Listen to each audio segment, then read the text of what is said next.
50% bigger chance of that happening, which I thought was pretty remarkable, especially if we think about what we're going through right now.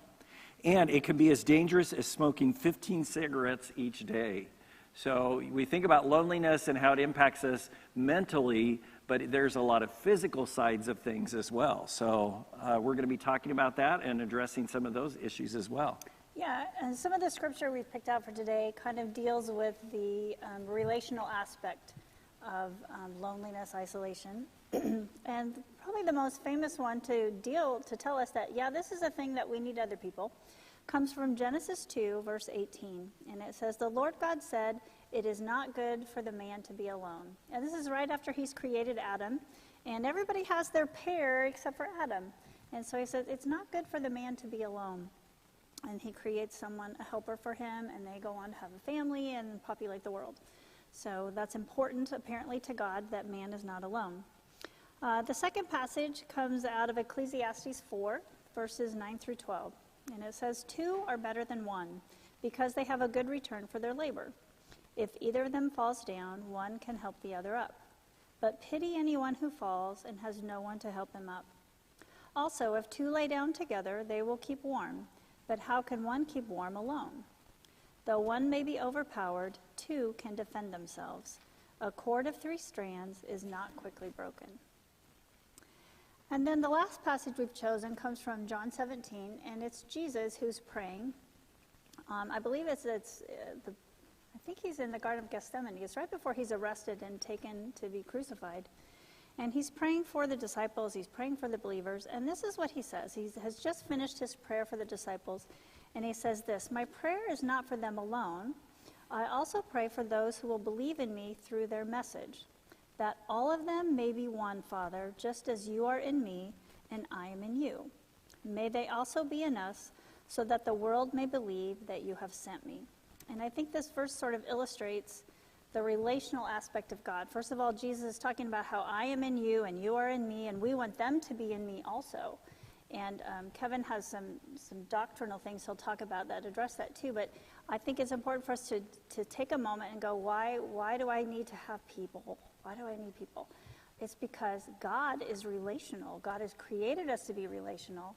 And so this is why this is such a need for us, and why when we don't have that, this loneliness and isolation sets in and creates some of the problems like Kevin just talked about earlier.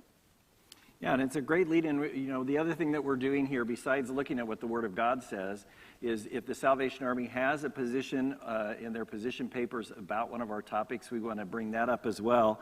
And these aren't in a position paper, but is some of their doctrines, and then as part of their articles of when a person becomes a soldier in the Salvation Army. So that's where some of these are coming from. And doctrine number 3 actually fits exactly like what Tammy was just talking about. It says, "We believe that there are 3 persons in the Godhead, the Father, the Son, and the Holy Ghost, undivided in essence and co-equal in power and glory." And that's just found in the Salvation Army Handbook of Doctrine. So the fact that our God is not even a single God, but the triune God. We believe in the Trinity. There's the Father, the Son, and the Holy Ghost. So he was not alone, which leads into, they're talking about that very doctrine here that it says that God who is never alone, the God who is never alone, and says the doctrine describes a God in community who reaches out to create community. It is the very basis of the inclusive gospel. And what I think is amazing about that, this idea of God is community and reaches out to create community. If we're created in the image of God, then that's what we're created to do as well, is to reach out and to create that community. So we are very much people and beings that have to have somebody alongside us. We're never alone. We were not created to be alone. The ethical article number 4, which is part of the pledge, was, "I will maintain Christian ideals in all my relationships with others, my family and my neighbors, my colleagues and fellow Salvationists, those to whom and for whom I am responsible, and the wider community." So even in their pledge, it goes right to, I am going to be responsible to have relationships outside of myself. I'm not going to be alone in this. I'm going to develop these relationships. And from its inception, the Salvation Army has been concerned with the spiritual and the social needs of all people. So that's just always been a big part of the Salvation Army. And some of these things that we found come out of the book called Equipped for Battle by Major Jim Garrington. So there's just some great information there. I think Lori has the resource for us that she can put in the comments of where you could get that book if you're interested in it. But it's got great information, and that's kind of where we're doing our research from too as well. Right, right. So tonight we're thrilled to have a great guest. He happens to be near and dear to our heart because he's our brother-in-law besides. So we're super excited that he came to be with us. We have Kyle Helmick here from Lincoln Berean Church. He is a counseling pastor there. And I'm going to let him kind of tell you a little bit about himself, his interests, and what he does at the church there. Okay. I have this inventory of who I am and what I do and those kinds of things. So I listed that I'm the pastor at Lincoln Berean Church, but I am also a husband of 41 years and a father of 4 adult children and a grandfather of 5 grandchildren. And I've been in ministry for probably 40 years. And so I would say that a lot of what we're talking about is very, very pertinent to ministry, because it is interesting that God could create spiritual formation in all kinds of ways, but he purposely chose to use marriage and the family and the church as his primary relational vehicles to bring about spiritual formation. So the other thing I should also say about myself, I'm a non-recovering bookaholic, and I am addicted to high school and college basketball. And so this time of year is one of my favorite times of year. So that's a little bit about me. Well, and you also have to know about Kyle, because, you know, this is family now for us. But when we get together with them, my sister and I are very much alike. We're both musicians. We have even some of the same mannerisms, my kids tell me. You do. You like stand the same. Use the same gestures. Yeah, use the same words. all those strange things. But on the same side of it, Kyle and Tammy are very similar and have a lot of the same thought processes. They're both counselors. And so I was kind of excited to have Kyle on the broadcast tonight, because I felt like, well, then I don't have to do much but ask a few questions, because now I have 2 counselors here that can really talk about the issues that we're going to talk about tonight. So Well, we'll get you involved. Okay, all right. Okay, so let's dig into this discussion. So, Kyle, you kind of referred to it a little bit already, but why do you think that socialization is so important for people and even their physical health? Yeah, I think you've laid the foundation. Because we're created in the image of a relational God, we are dramatically affected by all kinds of relationships. And so God does his best work oftentimes through the relationships that we have with family members and friends, people that are a part of our church, people that are in our neighborhood. And so socialization is really the way that people mature and grow in their knowledge and their ability to function. Years ago, there was a study done regarding children that didn't have socialization, and they developed a phrase. They called it failure to thrive. And these were children who had little or no physical contact and interaction with other individuals, and their developmental processes were dramatically delayed because they did not have that interaction. So it's at the very core of who we are, to be in relationship with other people, to be in relationship with God, because we're created in his image. Mm-hmm. Now, I would guess that you hear the people who say, but I'm an introvert. I don't need people. I do fine. And in the age of the internet, a person could do fine, get along, so to speak. What would you tell somebody like that, that said, I don't need people? I would say that the research is pretty clear. The more we isolate, the more technology becomes a tool that keeps us from face-to-face interaction and regular interaction. We see deficits starting to occur because of that trend. So it's a significant kind of thing. I would say it was 15 to 20 years ago, Mother Teresa said that loneliness and isolation is the modern-day leprosy. In other words, it is this powerful component that is really changing the dynamics of relationships in families and churches and all kinds of organizations.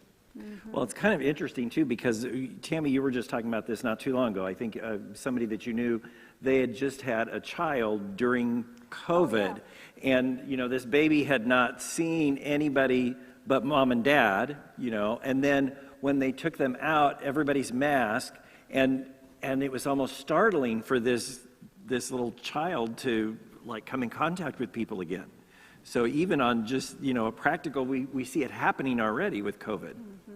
Just kind of interesting. I kind of wonder what the ramifications long-term are because of COVID, because people have had a reason to hole up in their houses and just rely on technology. There's significant research in terms of children before the age of 5. They take all kinds of cues from facial expressions and gestures and movement. And when you don't have those kinds of things, it slows down the developmental process. So that relational aspect can't be deprived, can't be the kind of thing that people go without it having a pretty significant impact. Yeah. I've seen these videos of this famous experiment. I think it's Tronics. You've probably seen it. Yeah, where they take these babies. This is where they're talking about the counseling stuff, and I have no idea what's going on. Oh, you've seen these videos. I've shown them to you. Okay, so like there are these videos. They put these babies in these car seats or little seats, and they have the mothers interact with them as they normally would. And then at some point they tell them, just don't interact. Just have a still face and do nothing. And the babies get super stressed. They start crying because the mother's not responding to them. And the conclusion was they need that kind of interaction. It's necessary for development itself, yeah. So besides COVID, though, but what are some of the other things that would lead to loneliness and isolation? What happens? I mean, how do we get ourselves, how do we end up there? We have some trends that we see. If you go back, there was a study done that said that 2% or less around the turn of the 20th century, 2% or less of households had one person in them. We're now up to over 28% of all households are made up of one person. So this is before COVID, but there is a trend. There was a time that if you were in a household that had an extended family, and you may have servants, and you may have other, hired individuals that work there, but now we have over 20% of all households is a single person with nobody else that they have contact with unless they initiate outside of their own home. Wow. So that's a significant change. For sure. Big change. Well, and I mean, I know I'm kind of beating a dead horse here, but like the whole technology aspects makes that easier, or makes it more plausible. Prior to the internet, prior to COVID, I wasn't ordering my groceries, and now I'm just going and picking them up, And but at least for some people, that would be at least an outing where you would see another person. And now, we can take care of all of our needs with a click. Well, and think about technology, how that has evolved, even if we go back, before they had phones, before they had any technology, you would check on people. You would just stop in to see how they're doing. Well, now I can either call them, or I don't even have to call them anymore. I could see them on the nanny cam or something. We can figure out what's going on without ever having to have contact with them at all. Well, and what do you think about like the American culture itself breeding that sort of independence? Do you think that has anything to do with it? Yeah, I would tell you that you know this, but I'll just tell the audience. Let's tell Kevin. Let's tell Kevin. Explain it to me because I'm the slow one here on this panel tonight. So, no, I was going to say something more personal about the fact that I'm a really, really strong extrovert.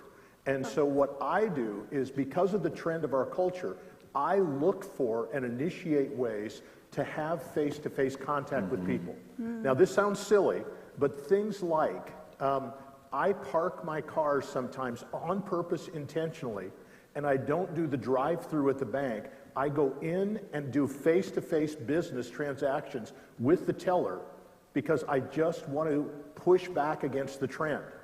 I go to the gas station, and rather than swipe my card in the pump, I still do that a majority of the time, but sometimes I will literally pay inside simply because it gives me face-to-face contact with people. I will look for ways to create face-to-face contact because I know how valuable it is for people. So I rebel against the convenience for the purpose of interpersonal interaction. You're such a good person. You're such a good person. Okay, now before you think I'm a good person, realize that I'm a really strong extrovert. Well, I know this. gain physical, emotional energy from that interaction. So it's just a natural part of what I want to do. Yeah, the introvert in me is going to go, that kid behind the counter is not going to look behind his bangs at me anyway. Why am I going in there? So, yeah. Well, and I'm an extrovert too, but the convenience of just being able to take care of that stuff without having to have the contact, you know. So I think that's a really good. That's really powerful, Kyle. Wow. The other thing that I do is, I know this sounds a little bit OCD, but what I literally do is if I go to a store on a regular basis, I try to do this little thing of I try to find the clerk that I've gone through the line before, and I try to remember the person's name, so I go to that clerk even if there's a little bit of a wait, because I want to try to create connection rather than just going through the fastest line, the quickest line. I want to try to create connections, and so I will sometimes wait a little bit so that I can go see Sally in aisle 7 versus all the ones that are open. I just do that, but again, it's not altruistic. Some of it is I'm just a really strong extrovert, and I want to have that interaction. You want to talk to the person you know. What's that? You want to talk to the person you know. That's exactly right. Yeah. So I think we've learned by now, this is a very good thing, that if you want to ward off dementia, become Kyle's friend. Yeah. Isn't that how that works? There You you go. know, That's the I think connection. that works. Yeah, You know, there that'll you go. take care of it. Sure. You know, we were saying before, 50% increase in dementia when we're isolated and we're lonely. So, but I mean, we laugh and we kind of joke about that, but I think it does drive home that point that we are relational people, and even it doesn't matter if you're introvert, extrovert. We want to have relationships with people, and we sometimes have to step out and do that. Okay, so as the Now, introvert on stage, I'm going to go, really? I know. You know, because that... Okay, but that is a good challenge for introverts even to go, okay, do something each day that gets you out of your comfort zone a little bit. Because, well, like I used to tell one of my kids all the time, you don't have to be scared of it if you've done it. You know, every time you do it, you can be less scared of it. So that's a good charge to you extroverts out there, okay? Or introverts, I mean. So so we were talking about this, but how about somebody who doesn't even maybe realize they're lonely, or how can they recognize that somebody else is lonely? How do we see it in other people? Okay, I have a lot of good things to say to that. Okay. Okay, yeah, okay, first of all, because of what I do, I know that people are very much not aware of what they're feeling. Okay. You're bristling at that. Why are you No, I'm not bristling at at that because Yes, I'm you thinking I always have to be connected with my emotions when we talk. So I don't know, that's just the way it is. That's natural for you too, though. Oh, okay. No, but like, would you agree, Kyle, that there are a lot of people that are really unaware of their feelings? Okay, I see it every day. I don't know about anybody else, but I see it, okay? And so sometimes to help people figure out what their feelings are, I have them pay attention to their bodies. And so as I was doing a little bit of research tonight, I found some actual physical signs of loneliness. And so for you out there, if you're like, well, I don't think I'm lonely. I live by myself and always do, and I get all my shopping on the internet, but I'm not lonely. Well, see if any of these things ring true for you, okay? One of them is decreased energy, feeling foggy or unable to focus, having some sleep issues, insomnia or interrupted sleep. So if I'm relating to all of these, what does this mean? No. Are you lonely? No, I don't think so. Decreased appetite or weight gain, one or the other. Having feelings of self-doubt, worthlessness, hopelessness, a tendency to get sick easily. Body aches and pains, feelings of anxiousness or restlessness. I kind of labeled this escape behavior, like substance use, shopping, gambling, binge watching Netflix, something like that, would be escape kind of behavior. And this is the one that's super interesting to me. It's any kind of a craving, like a consistent craving for warmth, like warm showers, hot baths, hot chocolate, warm tea, fuzzy blankets. If that's a common thing that you feel, you just might be lonely. Interesting, right? It is. Well, and I think it speaks to some because if we don't understand what it is we're struggling with, or we don't understand what is causing some of that, then it's harder to deal with it and figure out how to solve that. Mm-hmm. And so at least knowing that, it might be a thing where somebody's listening is going, oh, well, I didn't think I was lonely. Oh, but that starts to click and make sense, you know, and then then how do we address that, which of course we're going to talk about that some. But yeah, I think that's really interesting because we don't always think of it as loneliness. Maybe that's what we're struggling with. Well, and keep in mind that many of these symptoms would also be symptoms of depression or Right. anxiety or these other things. But if you find yourself relating to a lot of those, maybe there is loneliness there. Or if you think of a loved one that might have that same kind of, a loved one who's always wearing fuzzy sweatshirts all the time, there might be something there. I don't know. So that leads us into the next question we had on our list here on what can we do to address it, or what are some practical steps we can take to help ourselves or others? Because again, what we're hoping Kroc Talk does for people is that on some of these topics that maybe we get to have some dialogue and say, okay, how can we help each other? How can we get through this? And, if we are here to live an abundant life and God wants us to have the most abundant life possible here, then what are the steps? What do we do here? And how can we help others that are feeling lonely? Well, first of all, we probably have to recognize it. How would you recognize somebody that's lonely, Kyle? What would you say Well, would be it's some tip-offs? And Mr. Extrovert would know this. What you mentioned a little bit ago is really parallels what a clinical manual would talk about in terms of depression. So yeah. I think that you look for those cues, and then you say, how many of those seem to kind of fit? And is that a shift from who I have typically perceived myself to be? Right. Another thing to do is to find somebody that knows you well and ask them about some of those things. I'm noticing this about myself. Have you noticed that too? So part of this is actually getting some feedback from other people. Because as Tammy said, we don't necessarily self-evaluate and monitor our own feelings, but sometimes it's good to get feedback from other people. Yeah, that's a really good point. Yeah. Yeah. Now, I've got a number of other things. One of the things that I would say is important to do is I tell people that we all have a pattern of talking to ourselves in our heads about what we're seeing, what we're perceiving, what we're experiencing. And one of the things I want people to do if they begin to think they're struggling with loneliness, I want them to not just listen to themselves, but I want them in the kind of a mental image of talking back to themselves about what's going on.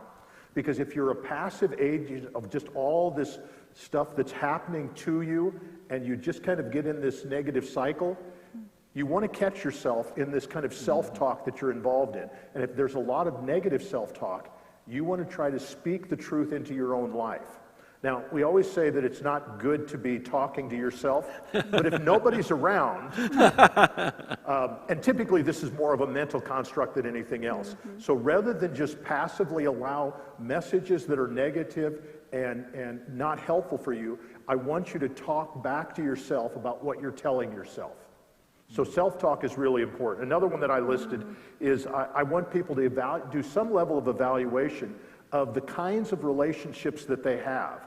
And if their relations are toxic, or if they're very distant, then it's probably a measure that you're not really getting the kinds of things that you need to be healthy in terms of your interpersonal growth. How would you instruct someone? This is how you recognize whether you have a toxic or distant relationship. What would you tell them? I would say some of the same kinds of things. If there are negative patterns of interaction that seem pretty cemented, the term that we counselors use sometimes when we talk about rumination is when you think about something negative, the research would show the more you think about that and the more you live that out, the more it grows and it becomes even more powerful. So you want to be careful that you don't fall into that pattern of rumination.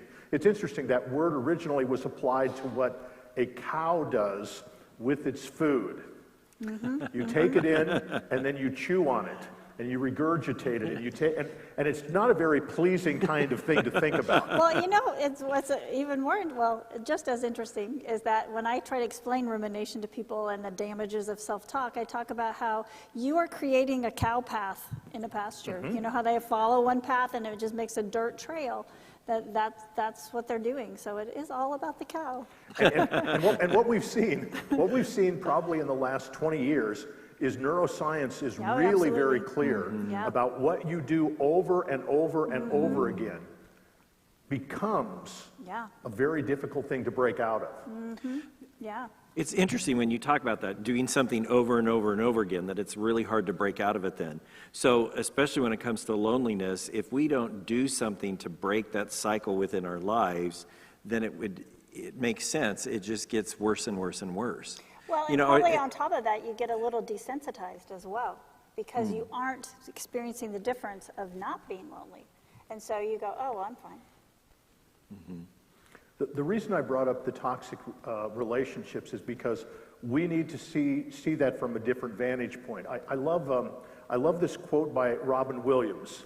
He's always very creative, always interesting, but here's what he said. He said, "I used to think that the worst thing in life was to end up all alone. And then he said, I realized that's not the worst thing. The worst thing in life is to end up with people that consistently make you feel alone." Mm-hmm. That's why toxicity of relationship is really important, because you can be in the presence of other people, but emotionally very alone. And the other thing that's really helpful to think about is the wonderful thing about understanding a relationship with God is that you are never alone and you are always known. Mm-hmm. You're never alone and you're always known, because God's Holy Spirit is always present within you if you're a follower of Christ. And so you always have someone who knows you and understands you and believes the best of you. And that counteracts some of the kind of waves that happen with loneliness and isolation. Yeah, which is a perfect, great lead into what we were going to talk about next with this idea, because you just brought it up. It's possible, and we've all been there at some time, to be in a room full of people, and you're in this room, and you're going, I feel more lonely now than I have at any point in my life. And, that happens to all of us, but it's interesting because as you're bringing up the quote that Robin Williams had, but exactly what it's talking about, and it's that connection then that we've lost. There's no connection. So maybe part of that loneliness is there's not a connection. And so that's the thing we have to continually work on, is our connection to other people and our connection to God, because, that's probably the biggest thing. And not that we want to make it sound cliche or, if you're lonely, you're never alone because God's with you, because you're still going to have those feelings.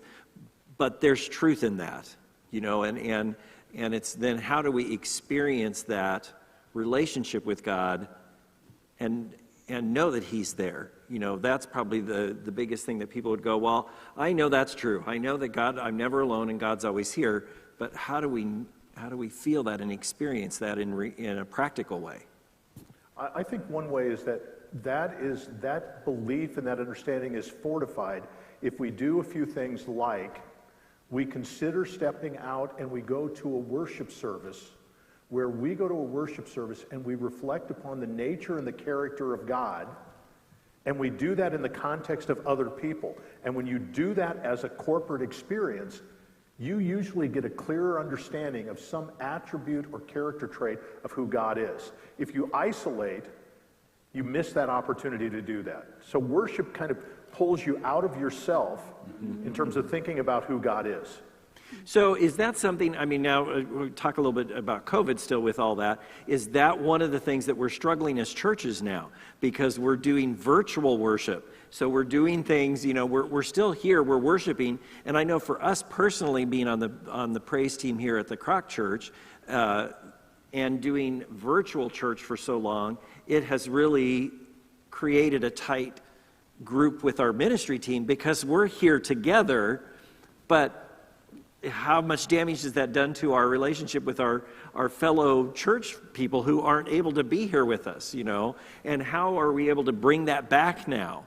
And is it possible to connect from a virtual standpoint as well?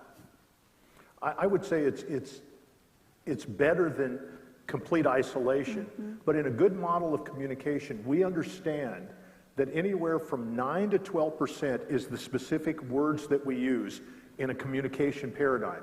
And what happens is there are so many other things that go on that you may not pick up if you're not in person. So the tone of voice, the volume, the rate of speed, the body posture, the gestures, the eye contact, all of those things enhance communication in a powerful way. And it's somewhat limited when you're doing that in a virtual setting. I'm not saying it's bad, but it's clearly a secondary option.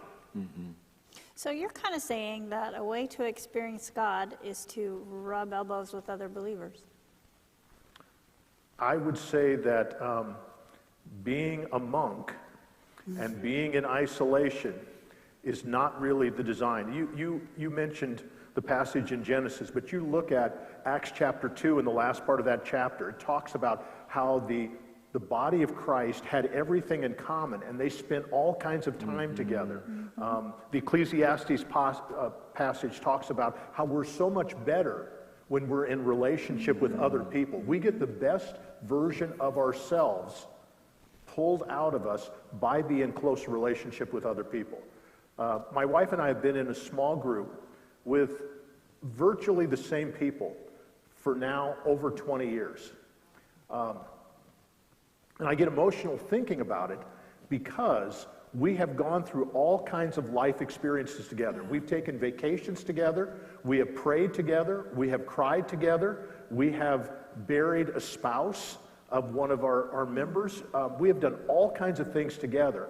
And my life is enhanced by those people and those experiences and sharing them in ways that few things can compare. Yeah. So as we're talking about that, and I know, Tammy, you have, obviously we'll have an opinion on this too. You have an opinion on everything, right? Yes. Yes.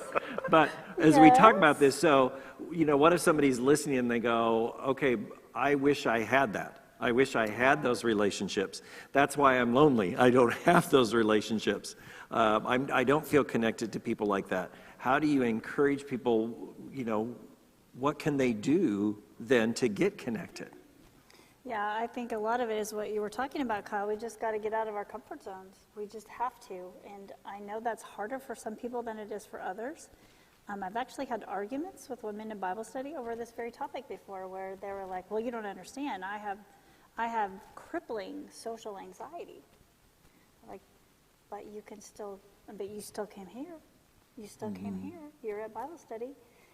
And I think it requires of all of us, and it's not comfortable, but it requires vulnerability out of all of us, and to make these connections happen. And it's not comfortable, and we don't like it, and we feel it feels risky because we're opening ourselves up to we are not sure what. And but true connection cannot happen without it. And so to me, it's just like that's if you want those kinds of connections and those kinds of relationships, those lifelong, speak into your life kind of relationships, you have to put yourself out there a little bit.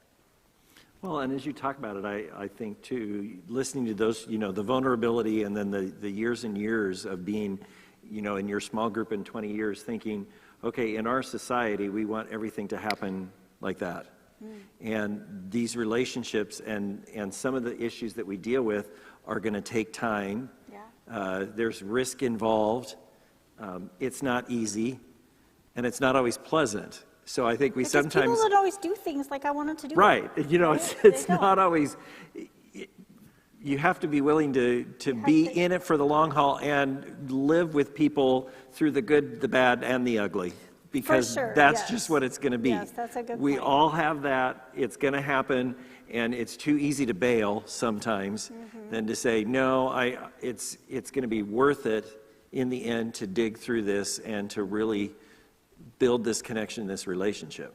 Yeah. There's a researcher out of Cambridge University that has studied loneliness, and she's identified two things that she recommends that people take the risk to do. And as you've talked about, these are not automatically easy things, but the pain of loneliness has to be far greater than the pain of initiating either one of these things. She suggests that a simple initiation by a person is to initiate a conversation or ask a question of someone because it gives you a starting point. Yeah. And the other thing that she would suggest, so it's initiating a conversation or asking a person a question.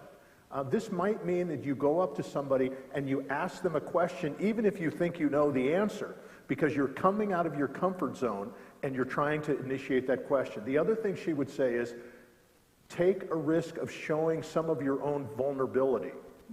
So take the risk of being vulnerable and telling somebody a little bit of your story. Now, you want to choose that carefully.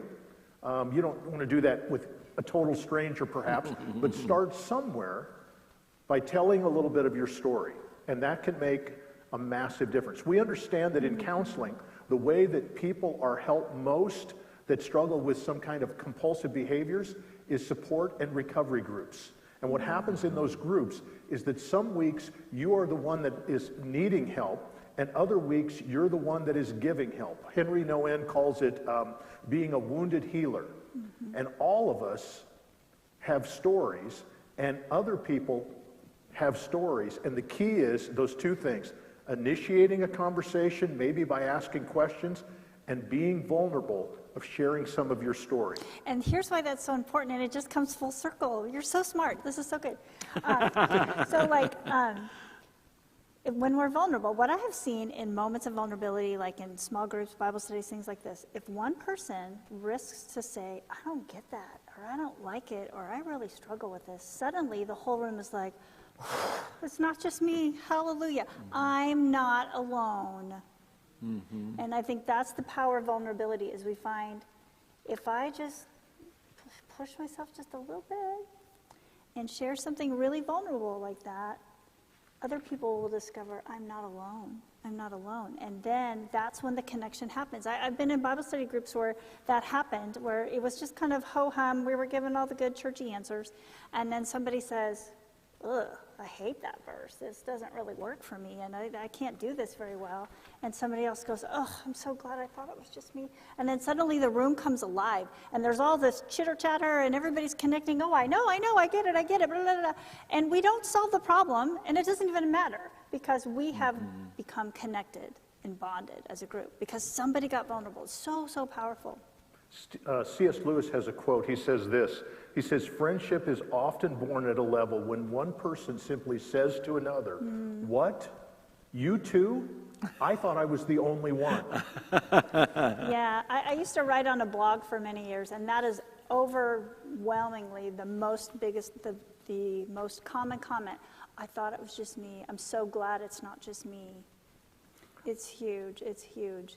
Now, but we have to keep reminding ourselves, people like me who tend to be introverts and go, I don't really want to go talk to the checker. I don't really want to. Can I just do the self-checkout? Somebody like me, I have to tell myself, okay, but what's the payoff? What am I going to get on the other side, you know? And well, I think another thing, just as you guys are talking and thinking back to even, the Salvation Army doctrine on God in community who reaches out to create community. And I think sometimes we think, oh, if I just had that one best friend, or, if I was in a marriage and, all I need is just one person in order to not be lonely anymore. But I think it's bigger than that, because I think with God he wants the body of Christ basically to be unified, which is a whole big community. So it's not even good enough that it's just, oh, as long as I have one good friend, that's all I need. No, we need the community. We need each other. We need a group of people. You're saying I'm not your world? Is that what you're saying? That's what I'm saying, hon. And I think we were talking about it, and you said something about, to me, if I remember right, yesterday when we were talking about, the show, the broadcast tonight, I think you said something about, well, you were going to tell people that, I wasn't enough just me alone, that you needed more than just me. Yeah. Wasn't okay, that that's right? one thing that I learned in COVID. I really like you, and I like spending time with you. Right. And for the most part, life is a joy, okay?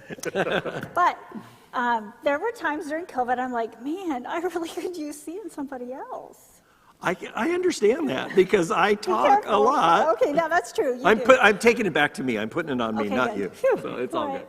But yeah, I get that. But, and I know, God made marriage and all of this too, but even beyond that, God created the community of the family, which is bigger than just the marriage. And it's, so this idea of community is such a big part of it. It's more than just one relationship. There's many relationships. You're going to have some friends that are going to challenge you in ways that I can't. And that's going to be good for you. Same for me, back and forth. But that community aspect of God is just really kind of a cool thing to think about. You know, and that he himself is a community. You know, that's just kind of interesting with being the Father, the Son, and the Holy Ghost. We think of that as, you know, the Trinity and God, the three in one. That's what we've been taught and what we believe. But think of it as God, the community, you know, that he's never alone within himself is, Right. you know, that's a whole nother concept. But it's just really great. Well, one of the things we were talking about here too, you know, with COVID, it's complicated the way we care for each other and how we connect with each other. And I think that's been the challenge. We've been trying to find ways to make sure that people are connected and doing some things in different ways. But what are the safe ways for us to check in with our friends and family that might still help with the isolation part and the loneliness part? Well, this is where technology is nice right now. You know, we can't get together with people like we used to. We can't go do things like we used to. So I think we've used the FaceTime Messenger app. We've used the Google Meet app. We use the Zoom app. We've done all that. We've done Marco Polo where you can actually see them talking, that sort of thing. And so that is a big advantage we have. But, you know, I've noticed too that sometimes it's just nice to do an old-fashioned phone call. Like, I find myself during this time missing my mother. And she would do, I mean, she's technology. She wouldn't say, yeah, Mom, you're watching, I'm sure. And you would not say that you're technologically savvy, but I think you are. Yeah. And, but sometimes I just want to hear her voice. I just want to talk to her on the phone. You know, I think we have so many resources now. This is great that this is happening now and not when it was the plague of 1918 or whatever that was. I mean, how in the world did they stay connected at all? So I think that's one thing that's helpful with that. You can look at the biblical model, which is obviously thousands of years old, but Paul had geographic distance away from people that he passionately loved. And so what did he do? Look at the New Testament. He wrote letters. He wrote passionate, emotional letters that would be passed around among those people. Yeah. So all kinds of ways technology is good, but even some of those simple ways. I would even encourage people to think about doing something as simple as choosing to do an act of service for someone. I was embarrassed and yet deeply affirmed a few weeks ago when we had new neighbors that live a quarter mile away from us. We live out in the country. And the neighbors that we've interacted with probably 2 or 3 times in the last year. I looked out the window during the blizzard on that Monday, and it was 15 inches of snow.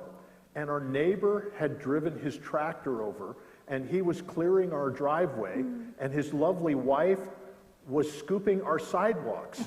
And I looked at my wife, and we looked at each other, and we said, are we invalids? I mean, these neighbors are doing this for us. But I think our relationship with them, I went out and talked to them, our relationship moved forward. It wasn't solicited, it wasn't hinted at. They just in of themselves decided we're going to do something for somebody else. And so I think one of the ways that we move out of our own little world and isolation is we choose to serve somebody else. And it can be profound in terms of the impact that it can have on others. Yeah. Well, and I think even in the climate we live in today, if we took that more to heart of just serving one another and having that attitude of service towards people, it would go a long ways for even just when we see things differently. You know, when the last Kroc Talk, when we were talking about living at peace with each other, you know, how much different would our society be if we're looking at it from more that angle of how can I serve you? And how can I do something to serve you? Which, of course, goes back and is the exact model of leadership and servanthood that Christ showed us, you know, just serving people. And if I serve you, I'm going to have a harder time being mad at you or getting upset with you when we don't see things the same. You know, so it all kind of goes, and it's same with loneliness. If I'm serving you, it's going to be hard for me not to have some kind of connection with you. You know, there is that thing, though, like people have this attitude of, oh, if they did this for me, now I'm going to owe them. You know, there's almost like this begrudging sort of attitude about it. It kind of requires us all to kind of have a more humble stance, because otherwise, if we're thinking, oh, crap, now I got to go scoop his driveway out next time, you know, that's not really going to that's not going to cut the mustard. It's not going to achieve what we wanted. But, I'm sure you said, I can't remember what the first word you used. Humbled. Yeah, okay, yeah. I knew it was something to that effect. But yeah, so you were humbled because you're like, oh, wow, why is he doing this for me? But then interaction took place because you went out to talk to them. I know our neighbor kid next door, one of those days it was like 20 below zero. We had a little bit of snow. We weren't even going to mess with that because it was so cold. And he's out there blowing our driveway with a leaf blower, and we're like, oh, he's such a great kid. And then we go over and try to, thank him, and then end up talking to his mom. And, there's just, this stuff happens when we do that. So yeah, that's a key point. But I think we have to remain humble enough to accept. We want to be the one giving. We don't like to be the one receiving. Well, and that's counterculture. When we are thinking about, if we see it, if our thoughts go to, now what do I need to do to pay them back? If we're constantly going there rather than just looking at it as, they're just serving me and this is a blessing from God, and I'm just going to be thankful for it. And there's nothing more I have to do. And the reality is, for most relationships that we have with people that are healthy relationships, over a long period of time, they will often be reciprocal. And so we don't, I will have somebody who is really struggling, they've gone through a difficult time, and I say, well, why don't you do this? And they go, oh, I don't want to put them out. And I said, project your life ahead 5 years, and if the same thing that's happening to you right now would happen to them, what would you do? Well, I'd do the very thing that you told me I should, So the reality is, in healthy relationships, we don't keep score, and we know that over a period of time, we're going to have the opportunity to, quote, pay them back or respond in kind, and that's the nature of healthy relationships. Yeah, well said, yeah. So if you were going to kind of summarize kind of what, like the key points of tonight, what would you say? Well, I have some ideas since you know. I'm not the counselor here. First of all, the need for relationships does not show a weakness. The need for relationships is God-bred, God-inborn, because God is relationships. So it doesn't show it's no indication whatsoever about you or your personhood or your strength or anything like that if you feel lonely. It just shows, you're feeling that need that God has placed in you. Okay, so relationships are crucial to who God is, to who he created us to be. So I would say that would be one point that comes out of this. I think being able to take a risk and be vulnerable and opening up is a big part of it too. And knowing it is a risk, and it's not easy. And then also, I think the point you made, Kyle, about service. Service is important. And sometimes we may not even get a thanks. There might be someone who is kind of a recluse or something, and you try to bring them something, and they're not really going to talk to you. But that still had an effect. You still loved them, whether they acknowledged it or thanked you or anything. And you don't know what that is. I know one time this was a weird thing. I was having a Bible study at my house in the evenings, and God kept telling me to invite all my neighbors. And I was like, I don't want to do that. It's not my thing. So I put it off for about 6 months, honestly.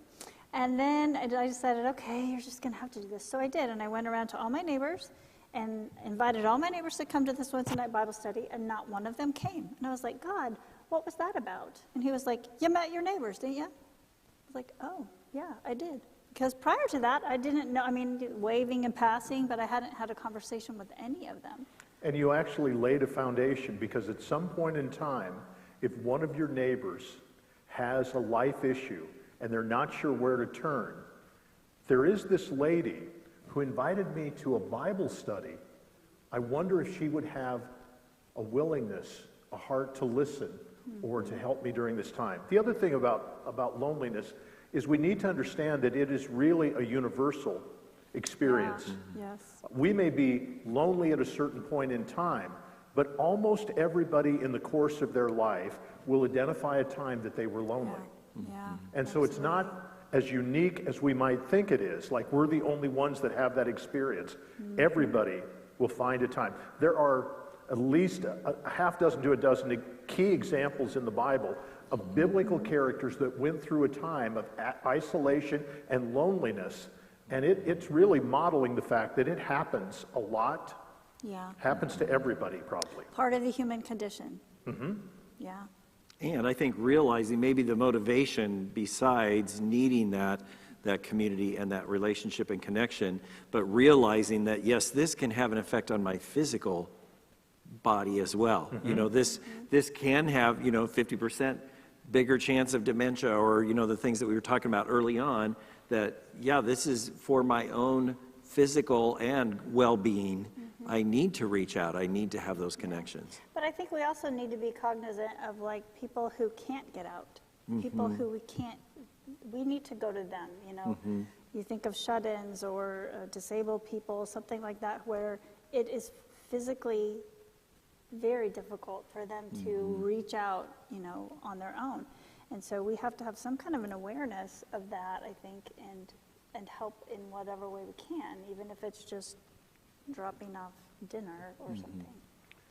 We mentioned earlier that this experience of loneliness seems to be one that we would often say that's probably more often happens to people end of life, people retirement or older than that. An organization called Cigna did a study in 2019, and they surveyed over 20,000 people, and they found that 18 to 22-year-olds experience loneliness at a higher level than people that were 72 and older. So what we typically think, and has been the case, is that typically people older, they lose family members, they lose a spouse, they're the ones that really struggle with loneliness. But that survey of just a few years ago says that 18 to 22-year-olds experience loneliness at a higher level than people 72 and older. That's a unique thought to have. Well, and I'm going to bash technology again for that one. I feel like that has a key, because we're hiding behind our screen. Even texting, we can be very disingenuous in our text, and no one would even know. We're not really connecting over a text. We're not really connecting over Facebook. We're giving the pretty picture. So I think that plays a huge role in that. But I'm glad you mentioned that study. I had read that once before too and totally forgot about it. But okay, so we didn't solve any major things, but the good thing is, I think, again, what this whole Kroc Talk is about is just to get a dialogue going and to hopefully challenge you to think about it a little bit more.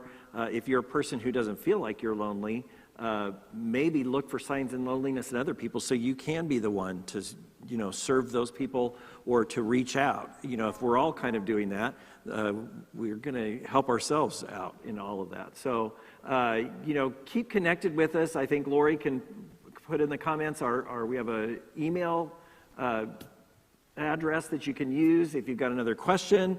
We'd always love to have you give us ideas for topics. We've got some the broadcast planned out now with some great guests, and we're going to talk real quickly about what's coming up next month. But always use that email. You can always go back whenever you're watching this podcast and write something in the comments, and we'll go back and check on those occasionally and get back to you if you've got something. But if you really want to get a hold of one of us, Tammy or I, ask us a question, or you've got a suggestion, make sure you use the email address that will be in the comments here for you. But next month... let me talk about that, okay? Oh, Tammy wants to talk about it. First I want to thank Kyle for coming. Absolutely. Because Kyle, thank you so much. We could sit here and talk this for... is fun. Yes. I know, we could do this for another couple hours, but they'd get kind of bored, so we better be done. But no, I appreciate you coming and driving up here from Lincoln and being part of this. We loved having you here. Happy to do it. Yeah. Okay, so we're going to keep your name in the queue, okay? So next month, we're super excited. We are going to be talking about why are people leaving the church? If you would like to comment on that ahead of time, that would help us prepare maybe. Yeah. So go ahead and leave some messages about that. And we're bringing in two guests we're super excited about. One is Jed Mullenix, who is the Executive Director of Within Reach.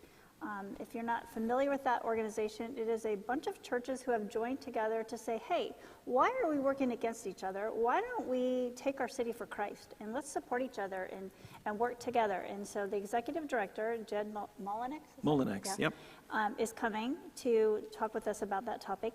Also, we have coming Michelle DeRusha, who is a Nebraska author. also happens to work for the Salvation Army right now as a staff writer. And she has been on her own faith journey where she left the church for many years, has written a book about it, and she will be joining us too. So we're super excited to have them come. That will be April 7th. Okay, April 7th, 7 o'clock right here. Apparently we're going to have a studio audience, which I don't know, I'll believe it when I see it, but that'll be fun if they're here. But anyway, join us for that time. We'd love to have you. And please, if you do feel so inspired to put in your comments about why people are leaving the church, let us know. And if it's the kind of thing where you're feeling like, oh, I don't know that I want to put that out there and put my name on it and let everybody, the whole world, see why, maybe I left the church or anything, use the email address and, just tell us, hey, I prefer if you don't use my name on this, but here's how, this is the experience I had. We'd love to be able to relay some of that and kind of collect some of that as we go into the next broadcast on April 7th. So, reach out to us. We'd love to connect with you in that way. We're so glad that you joined us this evening. We continue to just improve and get better at this, we hope. This is still new for us. We got to give a shout out to John and Donnie Yes. in the booth. They do great work that no one ever, you see it, but you don't know who's doing it. So a lot of the John little and Donnie things- up in the booth there. Yeah, the little Awesome. things that you're seeing, flash in and out and everything, that's our tech team up there. That's, I guess, our production team.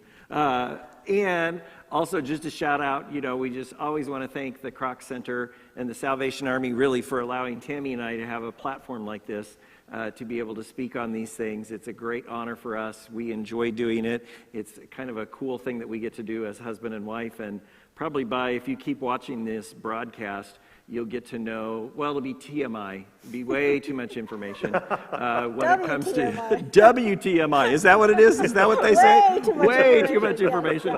But we'd love to have you join us every month that we do these. It's been great having you with us. So we look forward to seeing you again next month in April. right. Thanks Good so night. much. Good night.